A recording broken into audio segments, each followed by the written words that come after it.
Graça e paz, meus irmãos, mais uma vez estamos aqui para desfrutar de uma santa palavra que está em Apocalipse. No último vídeo que eu fiz, eu falei que nós íamos estudar o livro de Apocalipse, mas não me considerem um professor nem um mestre, porque eu não sou. Eu leio, eu estudo, busco livros, busco a Bíblia, na verdade, em várias versões, faço pesquisas e aí formo um estudo para quê? Para desfrutar com vocês. Mas quando eu estou fazendo esse estudo, eu também estou sendo edificado, vou aprendendo coisas que eu também ainda não tinha visto. Já tinha até lido alguma parte na Bíblia, porém ainda não tinha compreendido o que significado, o sentido daquelas palavras. Mas eu ganhei algo maravilhoso que se encontra em Efésios capítulo 6, versículo de número 17 ao 18. Fala assim: tomai também o capacete da salvação e a espada do Espírito, que é a palavra de Deus, orando em todo o tempo com toda oração e súplica no Espírito. Quando eu me achego à Bíblia para ler, eu me achego orando. Eu leio ela orando em meu espírito. Eu falo a palavra, Senhor. Por exemplo, vou explicar para você aqui, vou citar um versículo: servindo de boa vontade como ao Senhor e não como aos homens, está lá em Efésios 7. Eu pego essa palavra e falo: Senhor, me ensina a servir de boa vontade. Senhor, eu ainda não sou essa pessoa que te sirvo com excelência, com qualidade. Senhor, me ensina a te servir. Senhor, eu não quero, Senhor, servir de qualquer maneira. Aqui eu estou lendo a Bíblia, mas ao mesmo tempo lá em meu espírito, eu não estou falando, mas lá em meu espírito eu estou orando. Então a palavra passa a ser revelada para nós. E a Bíblia toda ela é para os servos do Senhor. Todos nós sabemos que nem todos têm tempo.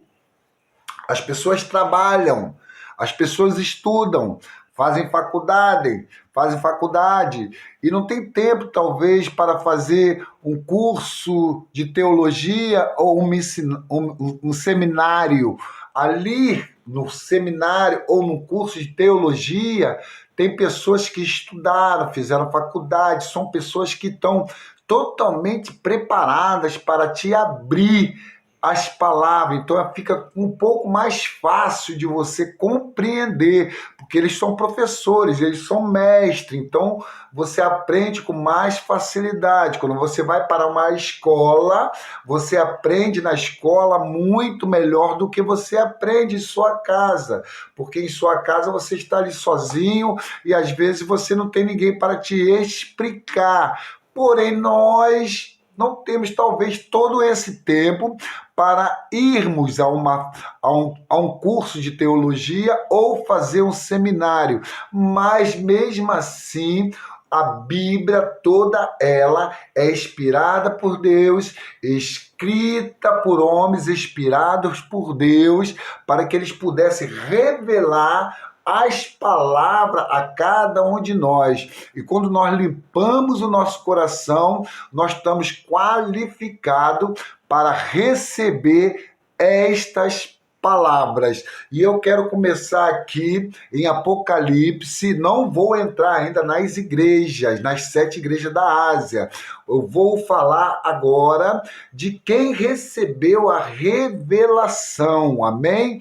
Em que posição ele estava. Diz assim, o autor, eu não estou aqui para discutir se foi João Batista, se foi João de Almeida, se foi João. Não estou aqui para isso. Eu estou aqui para pegar a Bíblia e falar o que está na Bíblia, o que eu ganhei na Bíblia, amém?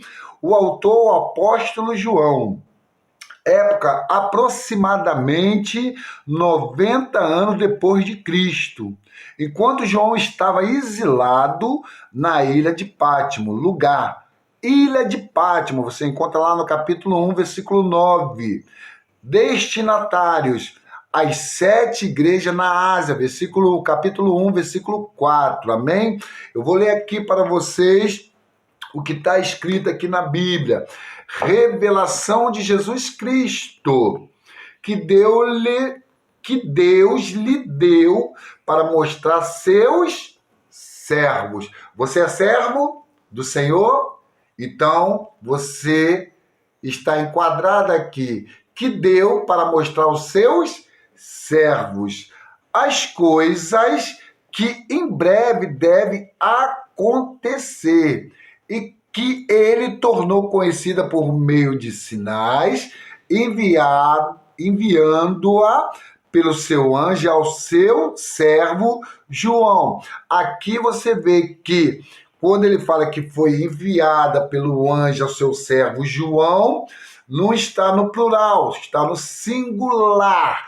Mas quando ele fala para mostrar aos seus servos, está no plural, representando então o quê?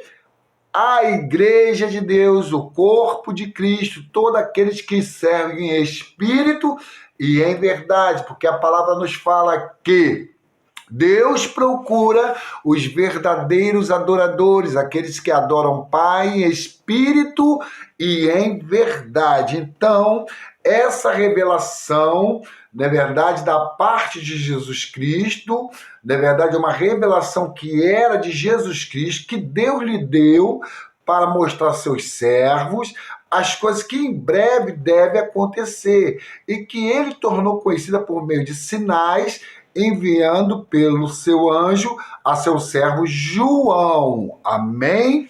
Então nós temos aqui aquele que recebeu a revelação, temos aquele que deu a revelação, Deus, por meio do anjo, aquele que recebeu a revelação, seu servo João.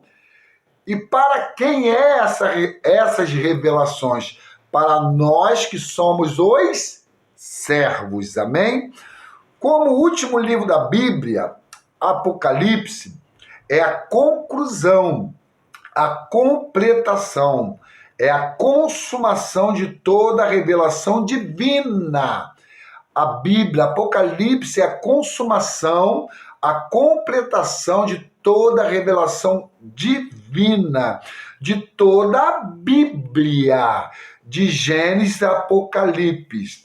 As sementes das maiorias da verdade, da revelação divina, foram semeadas em Gênesis, lá no princípio, no primeiro livro da Bíblia, amém? No primeiro livro da Bíblia foi semeado a semente, o primeiro livro da Bíblia. O crescimento de todas essas sementes é progressivamente desenvolvido nos livros seguintes do Velho Testamento, especialmente nos do Novo Testamento, e é a colheita feita no livro de Apocalipse. Então aqui está dizendo que foi semeado em Gênesis, e essa semente foi percorrendo por todos os livros do Velho Testamento, chegando ao Novo Testamento, essas revelações, para ter a conclusão no livro de Apocalipse, que é a consumação de todas as coisas. Ali no livro de Apocalipse, ali é o final de tudo. Gênesis é o começo, Apocalipse é o final. Portanto, a maioria das coisas abordadas neste livro não são completamente novas. Amém? Porém, estão presentes nos livros anteriores, naqueles livros que nós já lemos, nos livros que nós já desfrutamos, no livro que nós já degustamos das palavras de Gênesis até chegar a Apocalipse. Todas essas coisas, elas foram realmente aperfeiçoadas nestes livros, que tem como foco revelar a única, presta bem atenção, final e máxima de Cristo, o testemunho específico e a consumação de Jesus em um plano eterno de Deus. Amém? Isto é maravilhoso. Este é um livro de profecia, não de profecia meramente por meio de palavras, mas de visões reveladas aos que as vê. Aos olhos de Deus, todas as coisas aqui profetizadas já se cumpriram. Assim, todas elas foram mostradas aos que as viu, uma a uma. Portanto, a maioria dos acontecimentos neste livro está nos levando a ganhar a visão completa do que se vai acontecer. Amém? A Bíblia toda revela Cristo. O livro de Apocalipse, especialmente,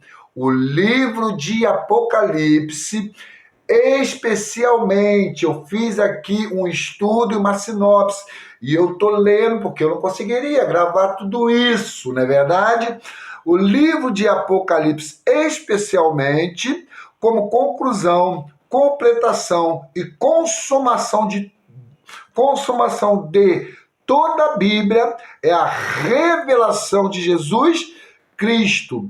Embora este livro também revele muitas outras coisas, a sua revelação central,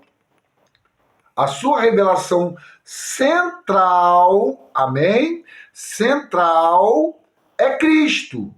Há vários aspectos neste livro acerca de Cristo que nunca foram revelados ou que nunca nós conseguimos entender. Amém? Que nunca foram revelados, como são reveladas em Apocalipse, como são reveladas neste livro. A visão de Cristo como sumo sacerdote. Deixa eu subir um pouco aqui. A visão de Cristo como sumo sacerdote. Amém? Louvado seja o Senhor. Como sumo sacerdote no meio da igreja, que cuida delas em amor. Cristo cuida das igrejas em amor. Ele dispensa diariamente o seu amor, mas como uma atitude de julgadora, já em Apocalipse. Em Apocalipse nós temos aqui um julgamento. Vai acontecer um julgamento da parte do nosso Senhor Jesus Cristo, que se encontra lá no versículo 13 e 16. A visão de Cristo como cordeiro, o leão, amém?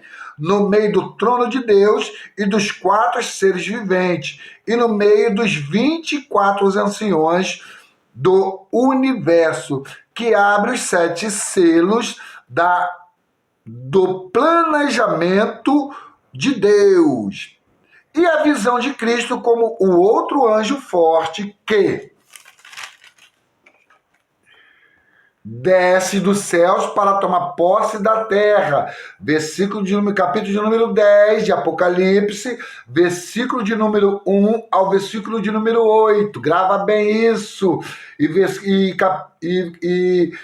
capítulo de número 18 e versículo número 1 e etc. Não tem como nós abrirmos todo. A revelação deste livro compõe-se principalmente de sinais, ou seja, símbolos com significados espiritual, como os 7 candelabros, que representam as 7 igrejas, as 7 estrelas, que representam os mensageiros. Amém? Os mensageiros das igrejas. Versículo 20. Até a Nova Jerusalém. É um sinal que representa a consumação final e máxima do desejo do coração de Deus, que se encontra em Apocalipse, capítulo de número 21 e 22. Este é, portanto, um livro de sinais pelos quais a revelação nos é dada a conhecer. Amém? O Evangelho de João é um livro de sinais de Cristo. E, por outro, mostra o testemunho de Jesus, que é a igreja. Ele apresenta o Cristo revelado, o Cristo que tem sido revelado a nós após nós nos rendemos a eles, após aceitarmos a eles como nosso Senhor e Salvador, após nos tornarmos seus servos. Este livro, então, passa a ser revelado a nós que fazemos parte hoje da sua igreja. Amém? Revelado às igrejas.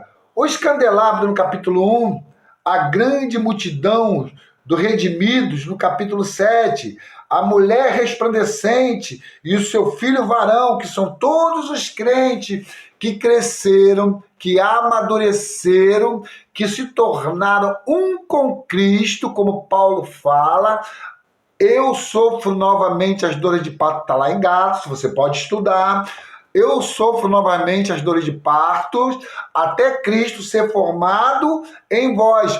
Logo já não sou eu que vivo, mas Cristo vive em mim. E este viver que vivo, vivo pela fé do Filho de Deus. Então, nós temos aqui o filho varão no capítulo 12, a colheita e as suas primícias no capítulo 14, os vencedores sobre o mar de vidro no capítulo 15, a noiva preparada para as bodas no capítulo 19 e a nova Jerusalém nos capítulos 21 e 22. São todos eles o testemunho de Jesus. Esses testemunhos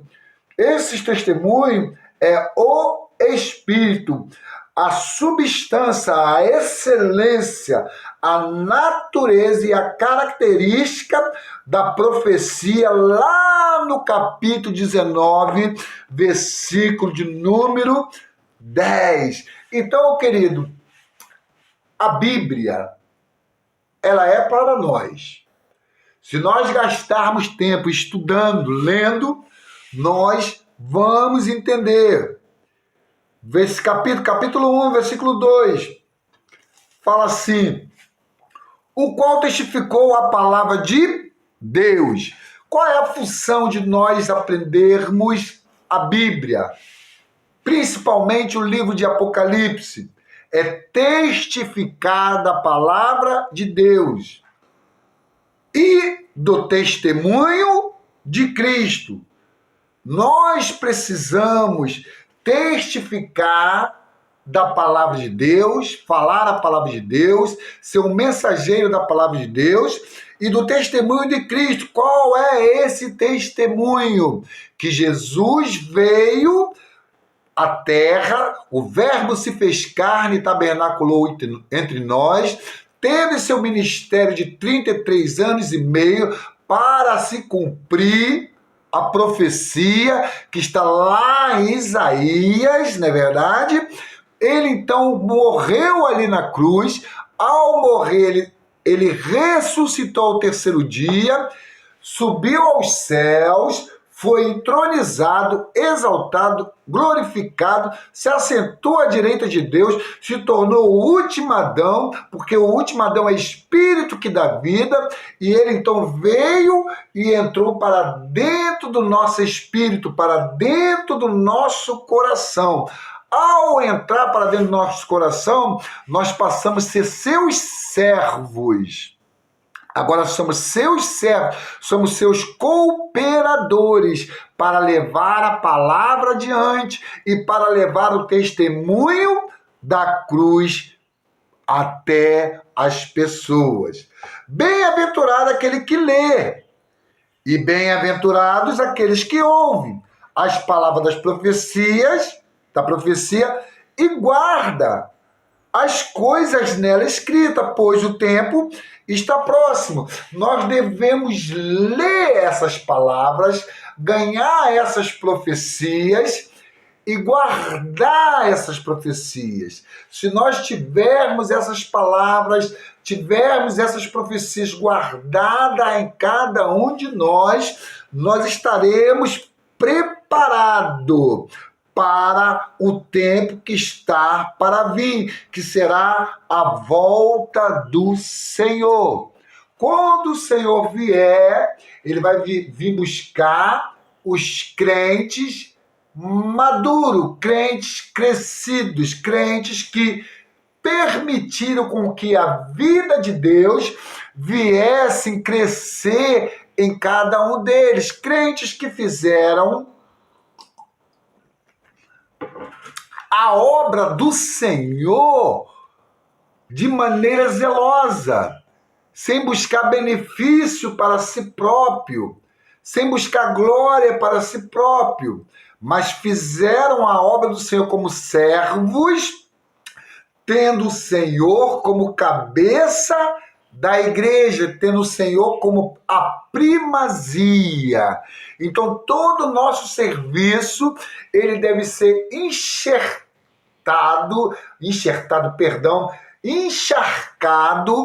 com a vida de Cristo. Se eu prego, a minha pregação tem que ser encharcada com a vida de Cristo.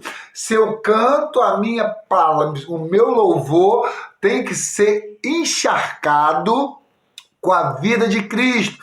Qualquer serviço que eu venha fazer na igreja, eu não posso ser o centro. A minha pregação não pode ser o centro. O meu louvor não pode ser o centro. O instrumento que eu toco muito bem não pode ser o centro. Aquele que serve ali na recepção não pode ser o centro. O tesoureiro, a secretária, o pastor, o diácono, cada membro do corpo não pode ser o centro. Cristo tem que ser o centro em cada serviço na igreja. Quando Cristo é o centro na igreja, nós não corremos o perigo de cair na situação da igreja em Laodiceia.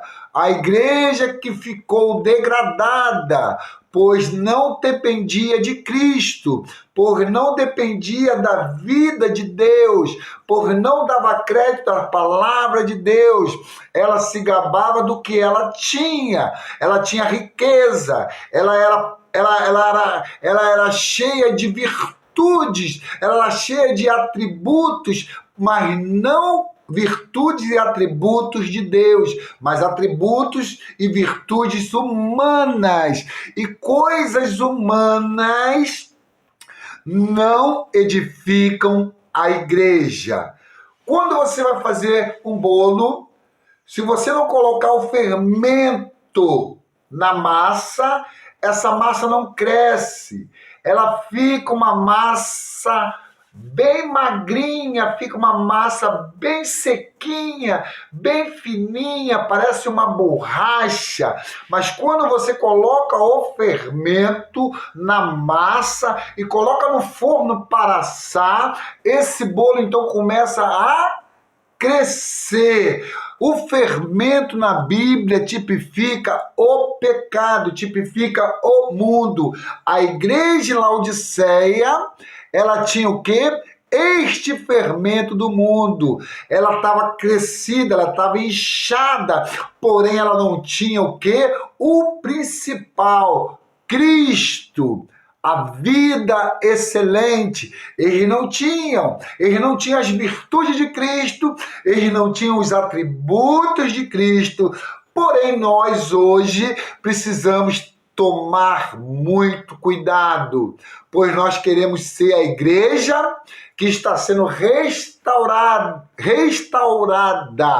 a igreja em Filadélfia, a igreja que tem pouca força, porém tem a palavra e também tem o nome. Uma igreja que tem pouca força, ela depende de quem? Ela depende de Cristo. Uma igreja que tem o nome do Senhor, ela depende de quem? Ela depende de Cristo, porque a palavra diz que quando nós invocamos o nome do Senhor, nós estamos declarando a nossa fragilidade, nós estamos declarando que somos humanos, que somos falhos, que somos fracos e que dependemos do Senhor para que a vida dele venha crescer em nós e a sua obra venha ser trabalhada em nós até ser completada, até que nós venhamos se tornar filhos maduros, filhos crescidos, filho varão, amém? Quando fala filho varão, está falando de maturidade, é aquele filho que já saiu da infância, da adolescência, da juventude e se tornou uma pessoa crescida espiritualmente. Ela já não toma mais o leite espiritual, agora ela já come uma comida mais concentrada, uma comida mais cheia de conteúdo, uma comida mais cheia de substância, porque ela é o quê? Um crente maduro, um crente crescido, amém? Então a palavra fala para nós, bem-aventurado, tu é bem-aventurado, se você ouve essas palavras, e se você as pratica, se você observa essas profecias, se você guarda essas profecias, você é uma pessoa bem-aventurada, você é uma pessoa realmente qualificada para entender o livro de Apocalipse, um livro que é repleto de sinais, um livro que é repleto de profecias, um livro que é repleto de detalhes que uma pessoa carnal não consegue compreender. Ela vai ler e vai ficar na letra, porque a letra mata, mas o Espírito vivifica. E aqui diz João, as 7 igrejas que está na Ásia, graça e paz, a voz da parte daquele que é, que era e que há de vir, e da parte dos 7 espíritos que estão diante do seu trono.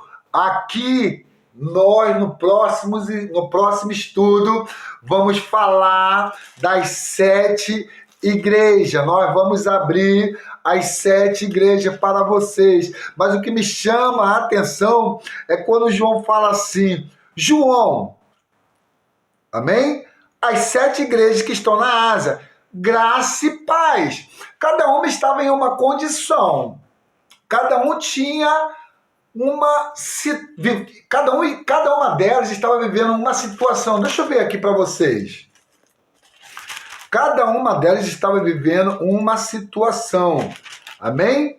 Uma situação que o Senhor não se agradava. Não é verdade? As coisas que são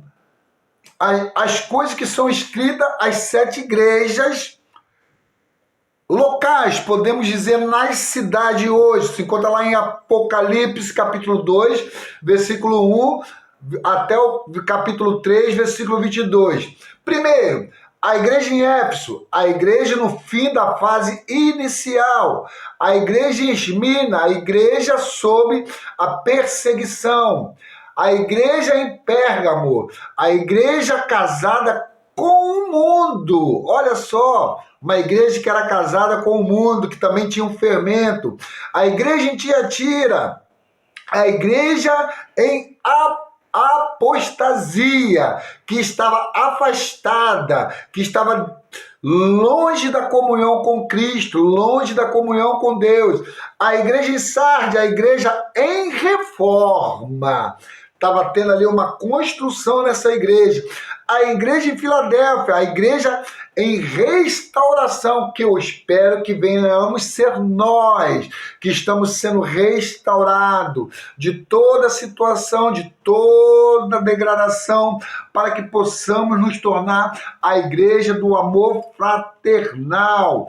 A igreja em Laodiceia, a igreja em degradação. A igreja, essa última igreja, é a igreja onde Deus estava ao ponto de rejeitá-la, de vomitá-la, porque ela não era nem quente e nem fria. Então, querido, nós vamos desfrutar dessas 7 igrejas de uma maneira muito simples, vamos desfrutar de uma maneira muito clara, para que eu, você, nós todos venhamos compreender, entendeu? E venhamos buscar dia por dia nos restaurar para podermos nos tornar a igreja desejável por Deus, a igreja em Filadélfia, a igreja do amor fraternal. A igreja tinha pouca força, mas ela tinha um nome e tinha a palavra. Jesus é o Senhor. Não se esqueça de se inscrever nesse canal. Se inscreva, por favor. Dá um clique aí, dá um like, curta. Divulga este canal. Este canal vai me abençoar, porque eu estou sendo restaurado de várias coisas. E vai também abençoar outras pessoas. Vai abrir a visão. O céu vai ser descortinado tanto para mim como para outras pessoas. Então não deixe de escrever. Não custa nada. Você curte tanta coisa no Facebook, você curte tanta coisa no WhatsApp, você vai lá no YouTube e curte e dá like, se inscreve em coisas que às vezes nem são tão boas e às vezes também são boas. Porém, eu só estou te pedindo um fofozinho, se inscreva no meu canal, José Rodrigues de Almeida, se inscreva, tá aí, quando você der um clique aí no vídeo, vai te levar logo direto lá pro canal, livres do cativeiro das drogas, porque foi da onde eu vim, eu estava preso, algemado às drogas, não tinha vida, mas um dia Deus me restaurou, um dia Deus me transformou. Foi como a pregação ontem que eu ouvi do pastor Valdeir, não é verdade? De Manassés. Puxa vida, como aquela palavra ali me deu esperança para prosseguir, para caminhar. Olha, que culto maravilhoso aconteceu ontem ali na 9ª Igreja Batista, em Guriri. Meu amado, nós ali estamos buscando ser a igreja do amor fraternal, ser a igreja que tem ali o nome do Senhor, porque nós valorizamos a palavra de Deus, nós valorizamos o nome do Senhor, o nome que está acima de todo nome, o nome onde todo joelho se dobrará e toda língua confessará que Jesus é o Senhor. Amém? Então, por favor, se inscreva. Não custa nada. São palavras saudáveis. Se você tiver algum comentário, faça.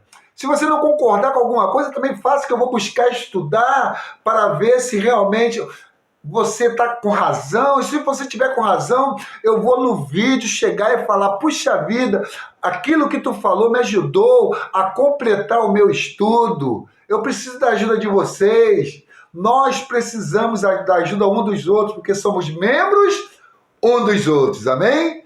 Jesus é o Senhor. Fique com Deus.